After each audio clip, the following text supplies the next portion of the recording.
اور وہ محفوظ ہونے کے منافی نہیں ہے۔ اب بھی کسی کو میری اصل گفتگو میں لفظ اجتہادی کی صراحت نہ کرنا نامناسب معلوم ہوتا ہے، اگرچہ اصول کے مطابق یہ صراحت ضروری نہیں تھی، یا میری کسی تقریر یا تحریر سے میرے بیان کردہ موقف کے خلاف میرے بارے میں کسی بات کا گمان ہوا ہو تو پھر بھی بندہ ناچیز سیدات نساء العالمین و سیدات نساء الجنہ حضرت سیدہ فاطمۃ الزہراء علی ابیہا و علیہ الصلاۃ والسلام کی بارگاہ میں معافی کا خواستگار ہے۔ نیز میں سیدہ پاک رضی اللہ تعالی عنہا کے وسیلے سے دعا کرتا ہوں کہ اللہ تعالیٰ میری ہر لغزش کو معاف فرمائے اور آئندہ بھی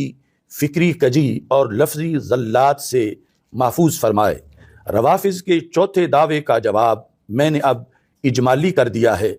کہ اہل السنہ والجماعہ کے نزدیک حضرت سیدہ طیبہ طاہرہ فاطمۃ الزہراء رضی اللہ تعالی عنہا و سلام اللہ علی ابیہا و علیہا سمیت جملہ صحابہ کرام رضی اللہ تعالی عنہم و اہل بیت اعظام علیہم الرضوان معصوم نہیں ہیں، البتہ یقیناً محفوظ ہیں، اور مسئلہ فدق میں حضرت ابو بکر صدیق رضی اللہ تعالی عنہ حق پر ہیں اور مصیب ہیں، معاذ اللہ ہرگز غاصب نہیں ہیں۔ جی عزیزان گرامی، آپ نے وہ الفاظ بھی سن لیے ڈاکٹر صاحب کی زبانی جن سے انہوں نے رجوع کیا اور اپنے الفاظ واپس لیے۔ وہ الفاظ کیا تھے وہ بھی آپ نے سن لیے۔ یہ رجوع کیا کیوں ہم علامہ صاحب نے، اس کی وجہ کیا تھی، اس کا پس منظر کیا تھا، میں آپ کو بتاتا ہوں۔ اس لیے کہ ان الفاظ کی وجہ سے اہل سنت میں کافی عرصے سے اختلاف و انتشار کی کیفیت تھی۔ علماء کرام نے مل بیٹھ کر ڈاکٹر صاحب سے بھی بات کی، سمجھایا، ان کی سمجھ میں بھی بات آ گئی کہ واقعی ان مسائل سے اہل سنت اختلاف کا شکار ہے۔ یقیناً انہوں نے بڑے پن کا مظاہرہ کرتے ہوئے علماء کی بات کو قبول کیا اور ان کے سامنے بیٹھ کر اپنے الفاظ واپس لے لیے۔ جن علماء کے سامنے انہوں نے رجوع کیا ہے ان کے نام آپ پہلے سن چکے، اہل سنت کے بڑے جید علماء کرام، نامی گرامی علماء جن کی بات میں ایک وزن ہے۔ کچھ لوگ اب بھی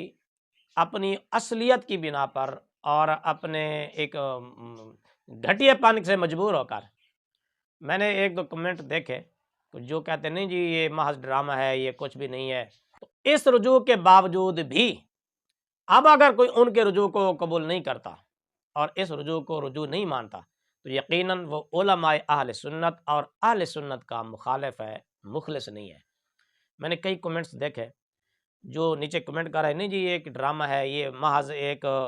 ڈرامہ بازی ہے۔ ڈرامہ بازی نہیں، حقیقت ہے۔ اہل سنت کے اندر انشاءاللہ العزیز اب اتفاق کی فضا جو ہے وہ قائم رہے گی، امید ہے انشاءاللہ یہ فضا برقرار رہے گی۔ تو بہرحال مخالفین کے منہ بند ہو گئے اور ان کا جو ایک محض ایک ہتھیار کے طور پر جو اس چیز کو استعمال کر رہے تھے ان کا وہ ہتھیار بھی اب ختم ہو گیا، اور انشاءاللہ العزیز اہل سنت کے خلاف اٹھنے والی اب ہر زبان بند ہوگی۔ اس رجوع سے بہت فوائد حاصل ہوں گے اہل سنت کو، اور انشاءاللہ العزیز آپ دیکھیں گے کہ اس سے اہل سنت کو بڑی تقویت حاصل ہوگی۔ اور یہ جو رجوع کر لینا یہ کوئی چھوٹا پن نہیں ہے، اپنی غلطی کا اعتراف کر لینا، رجوع کر لینا یہ بڑے پن کا مظاہرہ ہوتا ہے اور یہ عالم کی نشانی ہوتی ہے۔ اپنی غلطی کو اعتراف مان لینا، اپنی غلطی کو قبول کر لینا، مان لینا اور اس سے رجوع کر لینا، یہ تو جب ہم اسلاف کی طرح دیکھتے ہیں تو ان کے متعلق تو فقہی کتب میں جا بجا یہ اقوال نظر آتے ہیں۔ کہیں حضرت امام اعظم ابو حنیفہ رضی اللہ تعالیٰ عنہ سے متعلق، کہیں حضرت امام شافعی، امام احمد بن حنبل، امام مالک رحمۃ اللہ تعالیٰ علیہ اجمعین، سب سے متعلق ان کا پہلا قول یہ تھا، پھر انہوں نے رجوع کر لیا، ان کا دوسرا قول یہ ہے۔ یہ تو فقہ اور اصول فقہ کی کتب میں عام اقوال موجود ہیں ان کے۔ تو اپنی بات سے، اپنی غلطی سے رجوع کر لینا، اعتراف کر لینا، الفاظ واپس لے لینا، یہ فقہا، محدثین، علماء کی نشانی ہوتی ہے۔ اور اپنی غلطی پر ڈٹ جانا اور اس کو غلطی نہ تسلیم کرنا، یہ کون ڈٹ گیا تھا اپنی غلطی پر؟ سب جانتے ہیں، جس نے اپنی غلطی کو غلطی نہیں مانا تھا اور یہ کہہ دیا تھا کہ انا خیر منہ، نہیں میں ہی بہتر ہوں۔ او بھائی، اپنے آپ کو بہتر نہ سمجھنا، اپنے غلطی کا اعتراف کر لینا، یہ صالحین کا طریقہ ہے، بزرگان دین کا طریقہ ہے، یہ علماء کی پہچان ہے۔ اس کے باوجود بھی اگر کوئی انتشار کو، اختلاف کو ہوا دے گا تو یقیناً وہ مخالف اہل سنت ہوگا، وہ اہل سنت میں سے نہیں ہوگا۔ امید ہے کہ تمام علماء کرام جو وہاں پر موجود تھے انہوں نے ان کے رجوع کو قبول کر لیا اور اس کا ازالہ کر دیا۔ امید ہے باقی علماء کرام بھی اس کو قبول کر کے اور انتشار اور اختلاف کی جو ایک کیفیت ہے وہ ختم کریں گے۔